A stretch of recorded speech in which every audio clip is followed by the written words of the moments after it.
Bienvenue dans cette vidéo.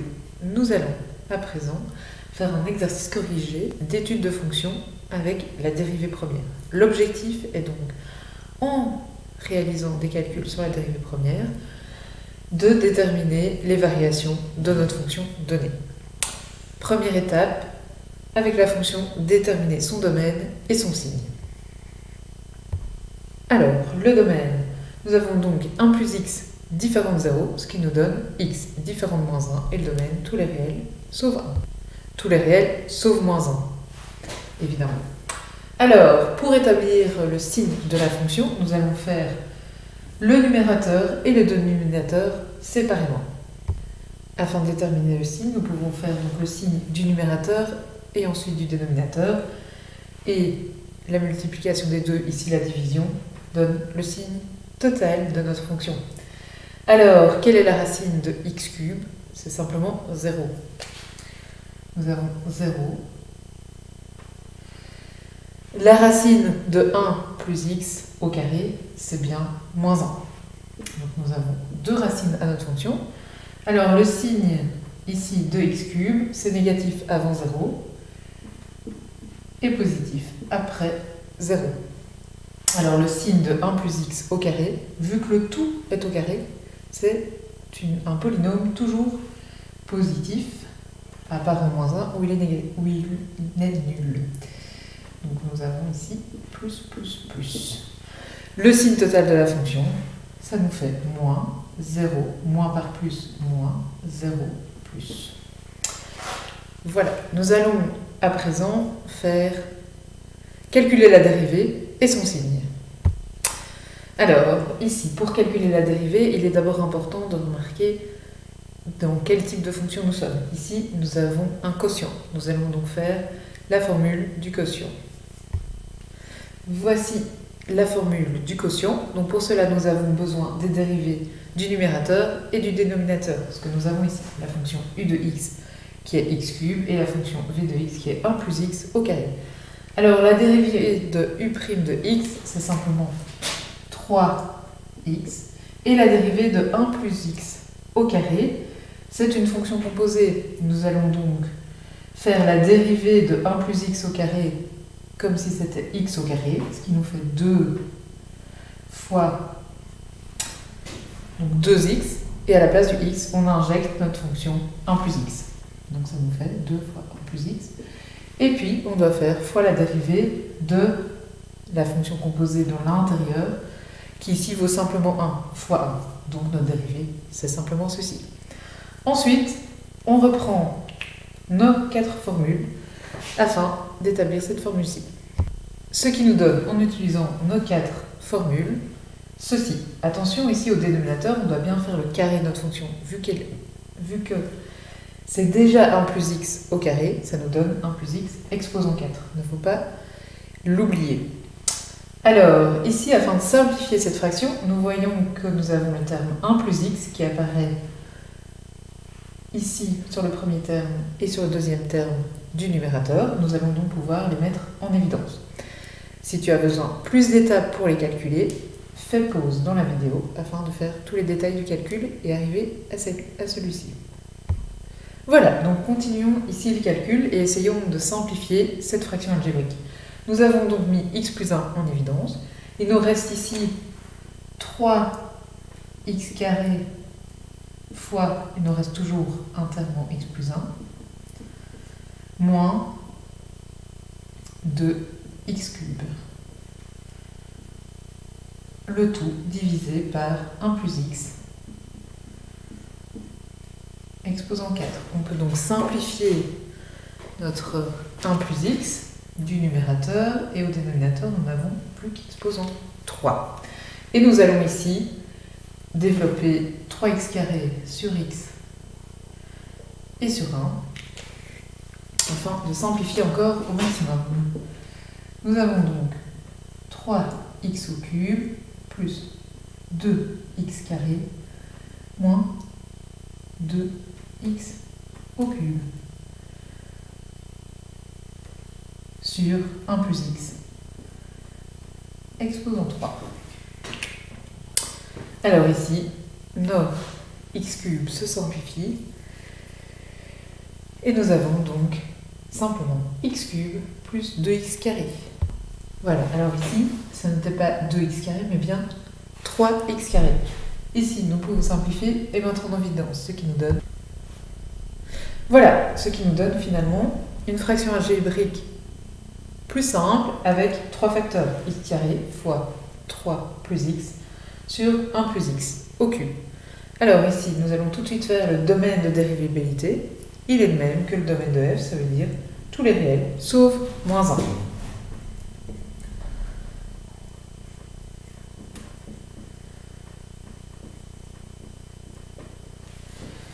Voilà, et à présent, nous allons pouvoir faire le tableau de signes.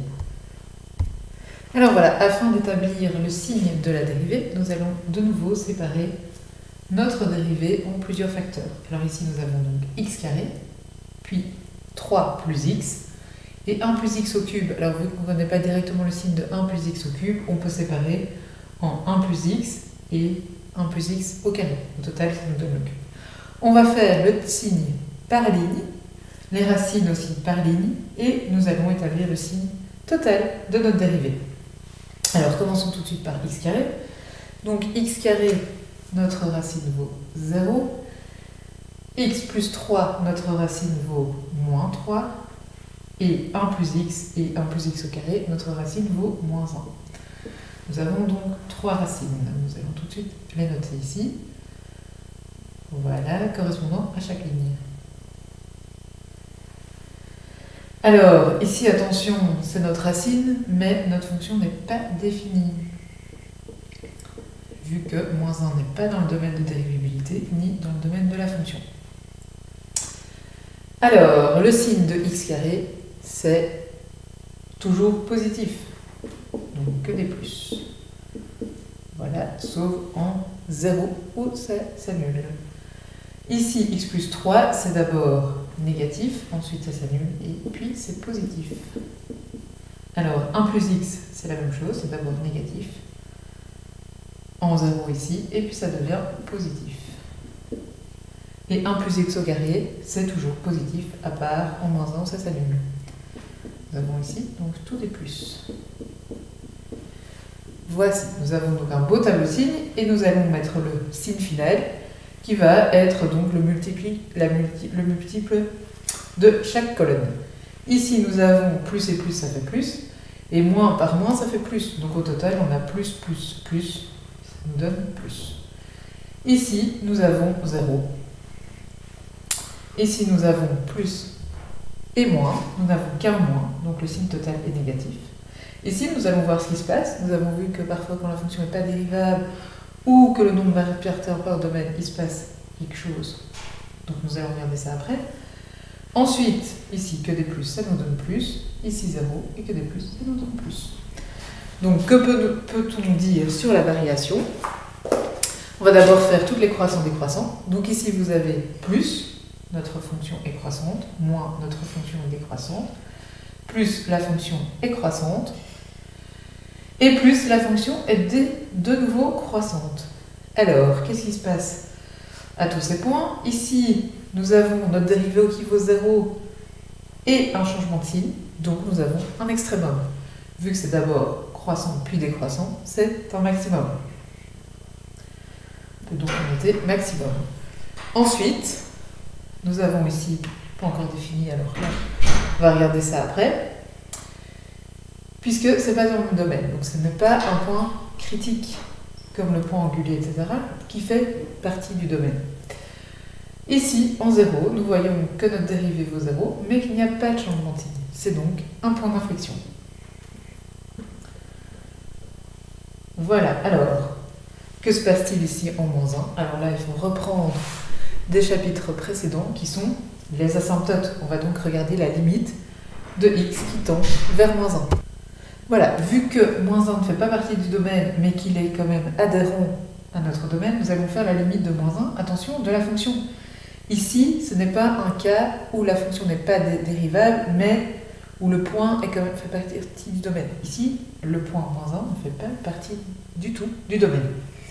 Donc on va faire la limite de x qui tend vers moins 1 de f de x. Alors on remplace dans notre formule, ce qui nous fait au numérateur moins 1, au dénominateur mais 0.